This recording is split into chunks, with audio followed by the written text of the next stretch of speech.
the Iranian blockade, and the end of the dollar. Yesterday, the world officially changed. The United States just did what it hasn't dared to do for decades, a total naval blockade of Iran.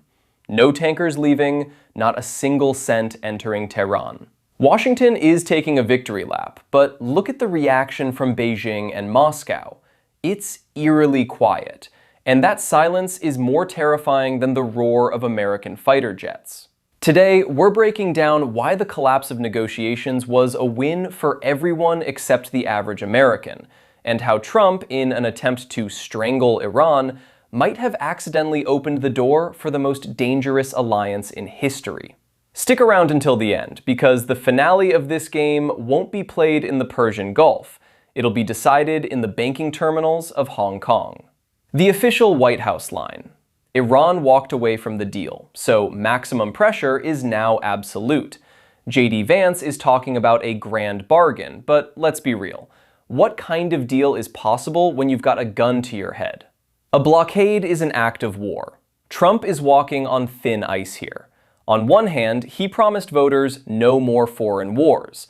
On the other, he's enforcing a blockade that has already sent gas prices at home through the roof. But here's the weird part. Why isn't Iran hitting back? Why aren't they sinking tankers in retaliation? The answer lies with their big brothers: the Digital Yuan and the Shadow Fleet. The US sent ultimatums to banks in China and the UAE. You're either with us or you're out of the global system. It sounds tough, but there's a catch. For Beijing, Iranian oil is a matter of national survival.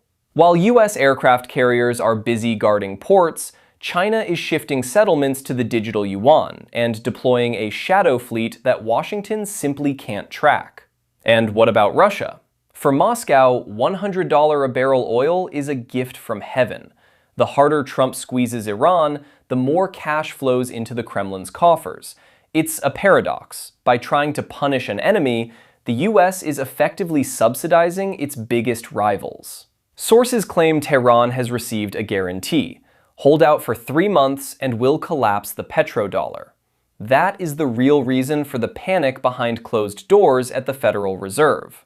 Trump is betting that Americans will trade expensive gas for greatness, but the math doesn't add up.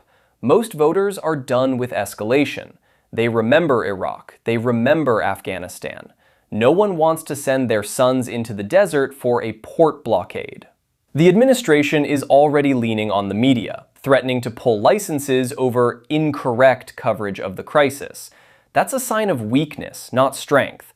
If this blockade doesn't produce a win in the next 2 weeks, Trump faces a nightmare choice: start a hot war or admit defeat. Modern war isn't just about cannons. While our carriers patrol the Gulf, Iran is using its long-game weapons, swarms of cheap drones and elite cyber units. We're seeing reports of navigation glitches for cargo ships in the Indian Ocean. Random tankers are getting lost. Tehran's message is clear: if we can't sell our oil, nobody sells theirs. The Pentagon is stuck in a loop. Do we keep shooting down $20,000 drones with $2 million missiles? This is economic attrition in real time. Trump promised to save taxpayer money, but this blockade is burning through billions. The scariest front for the White House isn't the Persian Gulf. It's the gas stations in Texas and Ohio. Pump prices jumped 15% in 48 hours, and we're just getting started. The GOP is splitting. The old guard wants to strike for real, while the America First wing is terrified that inflation will wipe out every economic gain of the last quarter. Notice how the media narrative shifted in the last 24 hours? They went from liberating the region to protecting national interests. That's the tell. It means they don't have a plan B if Tehran doesn't fold. And Tehran has been prepping for this for 40 years. Let's look deeper. Yesterday's high-level Russian delegation to Tehran wasn't a social call. Intelligence suggests they are building a unified clearinghouse that completely bypasses SWIFT. Why does this matter to you? Because if this system works, the US loses its ultimate global lever, the printing press. Russia brings the missile tech, Iran brings the oil, and China brings the electronics and the market. It's a self-sustaining loop, and Trump's blockade is just the catalyst forcing them to unite faster than ever.